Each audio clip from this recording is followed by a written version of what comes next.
Hey there folks, this is GreenyXI welcoming you right back to Let's Play Higurashi. This is episode 128. In the last episode, Rena came to Keiichi about these men in white vans who may be chasing after her because she knows the information that Mayo gave her through her theories and all that. And the fact that it's stuck with Keiichi's perspective throughout that ending then, where even Keiichi was thinking, that was strange that the white van men are after a girl that looks like Rena, which it probably is her with her strange fashion sense and all that. It just goes to show that it isn't all in the paranoia, probably. So, let's carry on with this. Today we're going to be kicking off Chapter 9.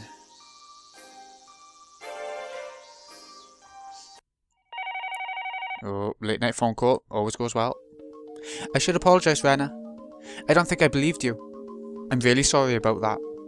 It's okay, Keiichi-kun. I'm just glad we didn't get caught. Who are they? Are they pawns of those religious fanatics who are trying to revive the cult of Oyashiro-sama? I think they don't realise that they're pawns, but I'm sure the masterminds are using them as such. They must be the ones who have been pulling strings behind the scenes ever since the dam conflict. I heard that people working for the Sonzaki family did something similar during the dam conflict itself. Yes, everyone knows that. Uishi-san told me that.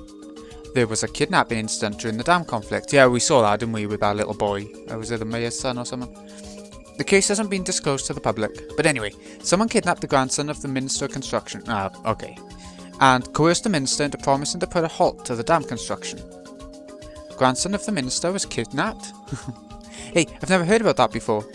The minister submitted to their demands and they made a deal behind the scenes. That's why the incident never went public. Ushi-san only knows about it because he was in charge of the case. Okay. And? According to Uishi-san, before kidnapping the minister's grandson and blackmailing him, their tactics were frighteningly advanced. The police knew that the Sonzaki family gave orders to the kidnappers, but the case still remains unsolved. At that time, the head of the Sonzaki family, Oyu, has announced a plan to fight against the dam project by force. Oyu was the granny, wasn't she? She even formed a special attack corps using the Yakuza group that's under the Sonzaki family's command. I can't read today. She was very serious about this plan to put the Ministry of Construction down by brute force if she couldn't stop the construction. Everybody knows that the Sonzaki family had tried to stop the dam project, even if it meant breaking the law. So I wasn't so surprised to hear that she had a dangerous plan like that. Actually, I wouldn't be surprised if it was Mion who came up with the idea. The plan sounded just like her. In the end, the plan ended up as nothing more than that, but the Special Attacks Corps actually did undergo training, and very high-level training at that. Ushi had uncovered the information right after the dam conflict ended. At the time, Oyu even said that if the village was going to be submerged, all members of the Onagafuchi Guardians would choose to stay in their houses and drown. So because Oyu was behind those things, I couldn't just laugh off the idea of an armed assault on the Ministry of Construction. According to the information Uishi seized, she planned a suicide mission as a last resort when the dam conflict started to heat up, in case the resistance wasn't successful. She had actually obtained weapons and put people through training for the sake of that plan. The Special Attacks Corps were flown to America, having received a huge amount of money from Oyu for the operation. In the southern desert of the United States, some retired military soldiers gave them highly professional training. While the plan was never carried out, the Special Attacks Corps became a death squad under the direct control of Oyu after they came back from America. They were involved in many unsolved terrorist incidents, and they succeeded in kidnapping the grandson of the minister as well. I keep going to say son. It sounds like it's from a movie or something. Do you remember how Michan said that she could do anything, from flying helicopters to using wireless radios? It's actually all true. It seems like Michan joined in their training. So that was all true? Well, let's put that aside for now. Anyway, you have to at least believe that the death squad actually exists in Hinamizawa, and they're capable of kidnapping the grandson of a government minister. I didn't take a close look at the four men in the white van today, but thinking about it, they did look professional in a way. They were pretending to just be taking a break, but I could tell they were tense the whole time. Not that professional then, are they? So, they really tried to kill you? I don't think so. If they really wanted to kill me, I'd be dead already. So, what do they want? Are they after Takano-san's scrapbooks? Like you saw yourself, the group is very cautious. Unless we show them an opening, they won't resort to force. If they were the type to use force outright, they could have attacked me in my sleep. They haven't done that yet, so that must mean they're taking it cautiously. They're probably not sure that I have the scrapbooks. They killed Mayo-san and tried to dispose of them, but they found out that the most important ones were missing. They thought she gave them to someone because she knew her life was in danger. Now they think I'm the one who has them. But they're not sure, so they can't resort to violence. Rena, it sounds like you're playing a dangerous game. Yeah, I'm a bit scared, but they won't be able to erase me so easily. After all, I'm cooperating with Uishi-san. I've been frequently contacting him in case something happens. What did he say about them? He said he'd keep an eye on the Sonsaki family so that he could catch them right away if they were working behind the scenes. Did you tell him about the scrapbooks? No, I didn't. I think you should. He's an officer. I'm sure the police will help you. Keiichi-kun, I can't even tell you the secret of this village because I'm not sure you would believe me. I don't think Uishi-san would believe me if I told him any of this. Rena, let's not make it any more confusing than it already is. Just tell me, what is it? What's written in the scrapbooks?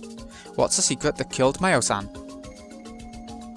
Simply put, if the things written in the scrapbooks are true, the god they worship will be dethroned. The god? Dethroned? Yes.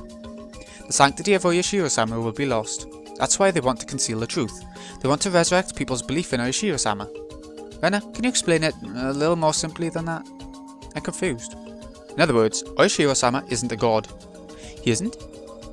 I had no idea what she read that made her so certain, but whatever it was, it would be sacrilegious for people who believe so strongly in Oyashiro-sama. There are many teachings of Oyashiro-sama, but the essence is as follows. Don't leave the village, and don't let anybody into the village. One could even say the rest of the teachings were developed to maintain those two fundamentals.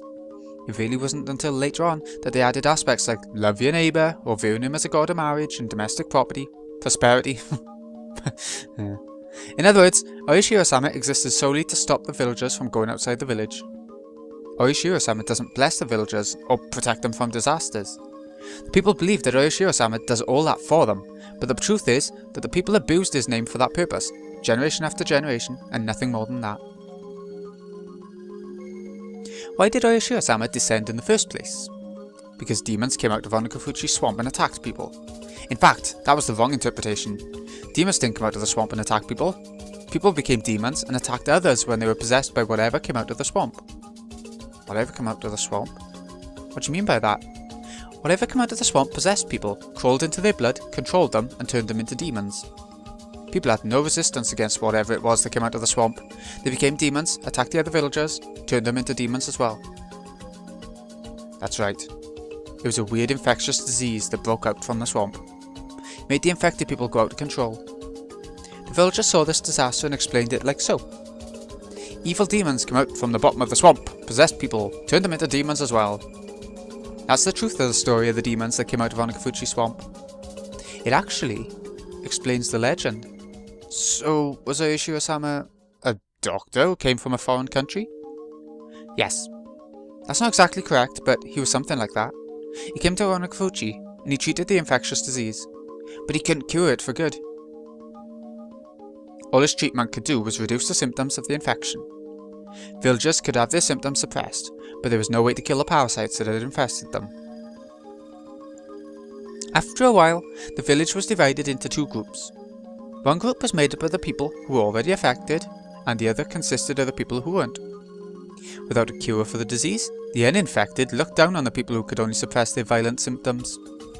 They even talked about drowning them in the swamp. But they knew killing the infected people wouldn't solve the problem. Parasites came out of their water sources, including Onokafuchi swamp. They couldn't fill them all in, for if they did that, they would lose their access to drinking water.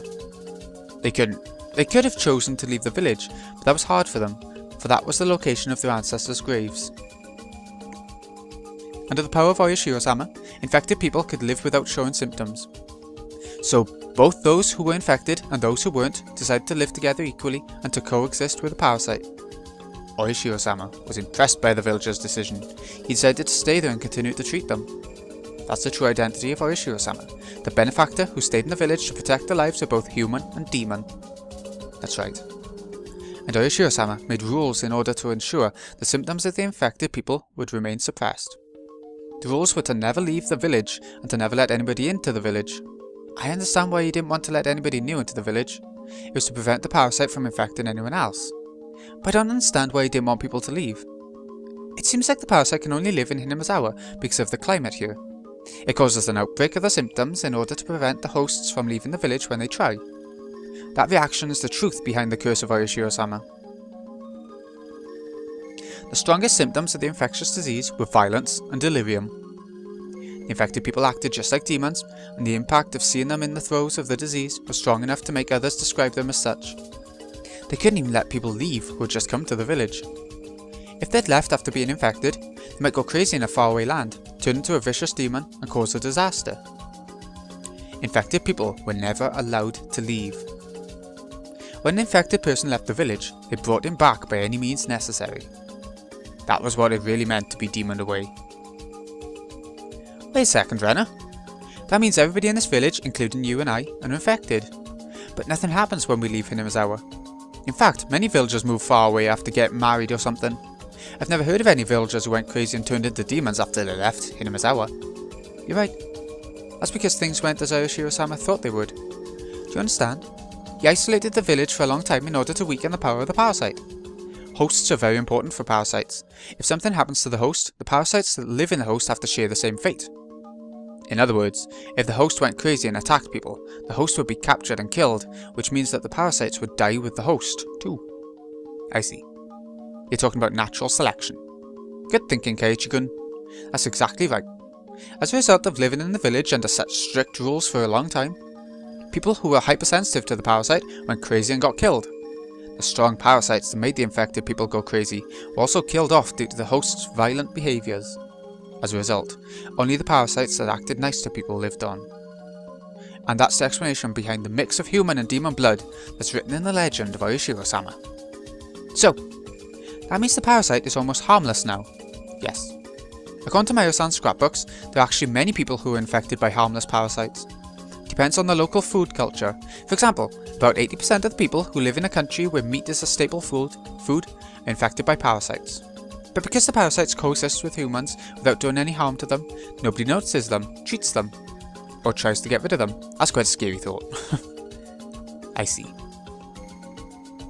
In olden times, Watanagashi was called Harawata Nagashi. Harawata meaning guts. It said that people back then used to eat the guts of infected people who went crazy. It sounds awful, but it was something they had to do. Eating the infected people. You're talking about a vaccine? You're very smart, Keiichi-kun. Mayo-san also interpreted it just like you did. In the legend, it says people cut open and ate the infected ones alive, but actually it wasn't anything gross like that. They did it in a scientific way. They created a vaccine from the infected people who died from the extremely strong parasites. That helped the uninfected villagers boost their immune system. Who's Oyashiro-sama? A scientist? He must have been from a very advanced country. Was he German? Is the true identity of Oyashiro-sama a foreign doctor who survived the shipwreck? I think that'd be the most likely answer. He wasn't German, but he was a doctor of some sort. We got that earlier. It's kind of interesting to reveal the truth behind old legends. I don't think Renner's story is too crazy to be true anymore. It still sounds crazy, of course, but I've never heard any theories that explain the legend of this village better than this one. I'm infected by the parasite too, right? I feel itchy all over now.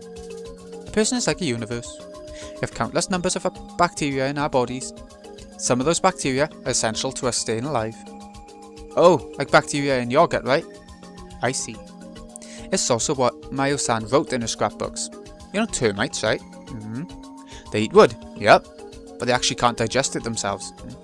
They have unique bacteria that decomposes the wood fibres. As a result, termites can absorb what they eat. Oh, okay. More you know. That's just one example of a species coexisting with parasites. I didn't know that. When I hear the word parasites, I feel creeped out almost instinctively, but now I know some of them aren't so bad to us. So, the weird infectious disease that broke out from Monokofuchi Swamp has been exterminated by now. Well, I shouldn't say exterminated, I should say it's harmless now. I thought it was a crazy story at first, but now I feel like I just saw the trick behind some crazy kind of magic. It's interesting. It is to us, but for the cult of Oyashiro-sama, this must be a very annoying theory. Of course. If Takano-san's theory is correct, Oyashiro-sama isn't a god, and the punishment by that god, namely the curse of Oyashiro-sama, that people have been so afraid of, will turn out to have just been the symptoms of infectious disease. I see. That's what dethroning God would mean. So, if the pathogen of this infectious disease was identified and announced to the public, the power of Oyoshiro-sama would be completely lost. That's right. That's what they're afraid of. Mayo-sama's going to identify the pathogen. So we'll go back over to Rena now, right? And for that, she was killed. So that must mean she identified it. Maybe she did. But she's gone, and she didn't say anything about that in her scrapbooks. That's the only reason I can think of, though. But it's the end of the 20th century. I'm sure the villagers have been examined by a lot of different medical institutions by now, right? I've never heard about anyone discovering a weird parasite like that. Well, it's true that the pathogen hasn't been found yet. But in fact, there's evidence that there is some kind of parasite involved. What? Really? When a parasite enters a human body, that body's immune system cells, eosinophils, and macrophages, maybe, try to kill the parasite. They secrete an antibody called immunoglobulin E. The most common way of checking if a person is infected by a pathogen is to look at the levels of this secretion. According to Takano's research, people from Hinamizawa have a very high level of IgE in their blood. That's not all. They also have obvious symptoms of being infected by parasites. They don't have any allergies. IgE stimulates mast cells, and they secrete histamines and serotonin. As a result, these cause an allergic reaction. That allergic reaction isn't pleasant for humans, but it's necessary for the body to kill the pathogen. But the parasites don't want to be killed, of course, so they secrete substances that counteract IgE. As a result, IgE stops stimulating the receptors of the mast cells, which stops secreting the chemical compounds. As a result, the antigen-antibody reaction, namely the allergic reaction, doesn't occur. In other words, a human body that was infected by a parasite secretes a high level of IgE, but doesn't display allergic reactions. For your information, a human body that's infected by a parasite doesn't suffer from hay fever. You get hay fever due to your body secreting a large amount of IgE because it's mistaken pollen for a parasitic invasion. As a result, a large amount of stimulants like histamine would be secreted, but your body can't contain the parasite that it's attempting to kill. That's why your body continues to secrete IgE. As a result, the stimulants keep causing allergic reactions. That's how hay fever works. If you have a parasite in your body, it'll deactivate your IgE and suppress the secretion of stimulants. I'll get it. As a result, you don't have an allergic reaction. In other words, there's no hay fever in Hinamizawa. You can cure your hay fever by moving here. So we haven't been able to identify the pathogen, but there's no question about its existence. Yes, that's right. If that's true, the scrapbooks are a big threat to the believers in Oyoshiro-sama. They don't identify the pathogen, but they clearly prove its existence. Yeah, it poses a big enough danger to them to make them think it's worth killing Mayo-san. This really is a scary secret. I believe it because you took the time to explain it to me, but if you had skipped the details and told me only the conclusion, it really would have sounded too crazy to believe. I told you. I couldn't believe it at first either, so I thought you definitely wouldn't. So what's important right now is that there's a dangerous organisation acting in the shadows to try and cover up the truth, right? Yes. That's the most important thing. Fanatics who want to revive the sanctity of the god they worship. Reviving the majesty of their god means reviving the power of that god. And the power of their god is infectious disease. This infectious disease can't spread nationwide unlike other infectious diseases. So from now on, I'm going to start calling it an endemic disease. That fits better, since it only affects this region. Anyway, the endemic disease of current-day Hinamizawa is different from the one of old times. It's been through a process of natural selection, and is harmless now. In other words, it doesn't do any harm to human bodies. That harm was once interpreted as a curse. A curse is the power of a god, so harmless endemic disease means that the god's powerless. That means the only way to regain the majesty of that god is to revive the curse. In other words, they want to bring back the primitive endemic disease, namely the harmful, strong version of the parasite. Wait a second. These fanatics want to deny the fact that their god was actually a parasite. But you're saying that they're researching a parasite? That's contradictory, isn't it? I know it is. I think that this research is a secret that only the head of the fanatics is aware of. From the outside, they look like they're praising their god, but they actually understand its true identity, and they're trying to revive its supernatural power with their own hands. They've tried to spread the curse, right? I get it now. The curse, yeah. Oh my god, this is getting crazier and crazier. It didn't say in the scrapbooks, but I'm suspicious of the clinic the manager owns. Irie Clinic? Why? The facility's too big and fancy for Hinamizawa. Mayo-san was working there. The manager might be a bacteriologist the Sonzaki family recruited. It can't be. I think Mayo-san was murdered because she knew too much. The reason why the manager hasn't been murdered yet is because he's working for the fanatics in the first place, and he's researching the primitive form of the endemic disease. It's hard to believe that the coach we know is capable of doing things like that. I'm sorry. He might be totally irrelevant. It's just a wild guess, but someone is doing the research somewhere, that much is certain. And after 5 years, the research has finally been completed. The first case was a dismemberment murder by the dam construction workers. Their quarrel had turned into a lynching. They might have had a primitive infectious disease, and the symptoms, the aggression, delirium, might have kicked in. The victims of the second year were Satoru's parents. There were no witnesses, so the whole event veiled in mystery. There's a theory that someone might have pushed them over the cliff, since the fence of the observation deck that they fell from was quite sturdy. What if one of them was infected by the primitive parasite? He or she might have become violent and pushed the other over the cliff. The Shinto priest died from a disease, and his wife drowned herself in the third year.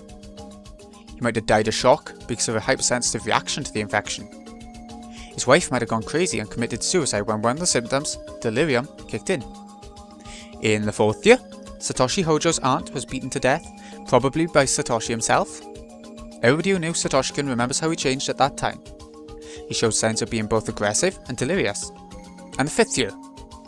For the first time in 5 years, the victim experienced the maggot disease, described in the old scroll of the Furude Shrine. The reason behind that's unclear, but the stronger primitive parasite could have given its victims a delusion of maggots. Yeah, this means that they finally managed to duplicate the curse of Oyashiro-sama, after 5 years of research. Tomitaki-san's the victim of the fifth year. He died in an extremely abnormal way, and I'm the only one who understands his death because I experienced the same thing. He kept clawing at his throat to get rid of the maggots and died as a result. With all that explained, I finally understand the maggot disease I experienced in Ibaraki. I left Hinamizawa, made the parasite in me uncomfortable. As a result, it tried to resist, even though it wasn't very strong, and it tried to make me homesick. But with my parents' divorce, I grew mentally unbalanced, and I completely lost the power to resist for a period of time. The parasite was weak and harmless, but my mental instability allowed it to worsen my symptoms dramatically. As a result, I went crazy and became violent. The delusion of Oyashiro-sama appearing to me in the bathroom was probably the terminal phase of my delirium. At least she's understanding it, she's not thinking it's true so much. I created the supernatural existence, Oyashiro-sama, that I was instilled with when I was little, then persuaded myself to go back to Hinamizawa based on that delusion.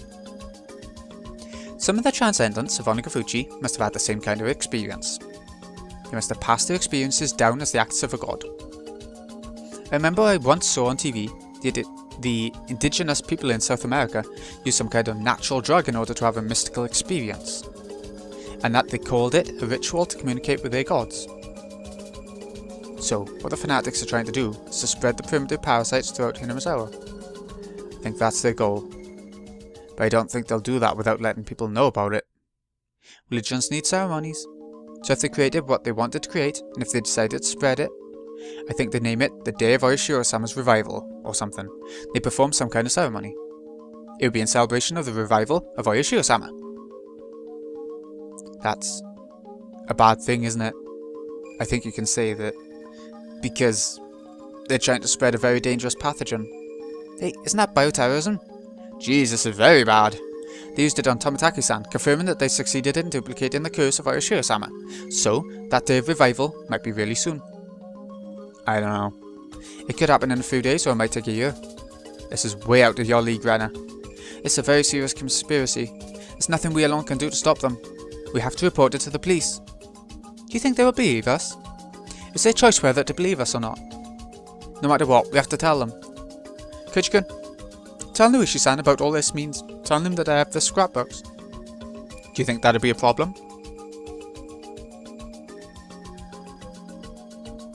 Uishi-san came to me after Mayo-san was murdered. When they killed Mayo-san, they found out that her scrapbooks were missing. They also know that she met me at the library a few days ago. No way. You mean... Yes. Uishi-san could be one of them. It's possible that Uishi-san thinks I have the scrapbooks. He might be trying to find out. In fact, he looked very suspicious. It seemed to me that he didn't really tell me everything he knew. He only told me things to make me suspicious of the Sonzaki family. He could have just been trying to look like he was on my side, and that he's actually their minion. But The police are our only hope. Kage-kun, you know about the case of the 4th year, don't you? Satoko-chan's aunt was murdered. I believe Satoshi-kun did it, but the police fingered a drug addict as the murderer. What do you think about that? Some of the fanatics are with the police. And they fabricated the murderer? It's the same with the autopsy of the Shinto priest, who they claim died from disease, and the inspection of the accident site where the Hojo couple died. If the police are on their side, it opens the door to many perfect crimes. The 3 families have been maintaining pressure on the police since the dam conflict. You've heard from Michan that they also have considerable power over many organizations in Okinamaya, right? Yeah, I have. It's not only Mion who told me that. Many people did. They told me the Sonzaki family holds influence over the whole city. That's right. You can't necessarily trust the police around here. Rena, please. I want to make one thing clear before we go on. Are the Sonzaki family the masterminds behind all this? Does that mean Mion is involved too? Please tell me.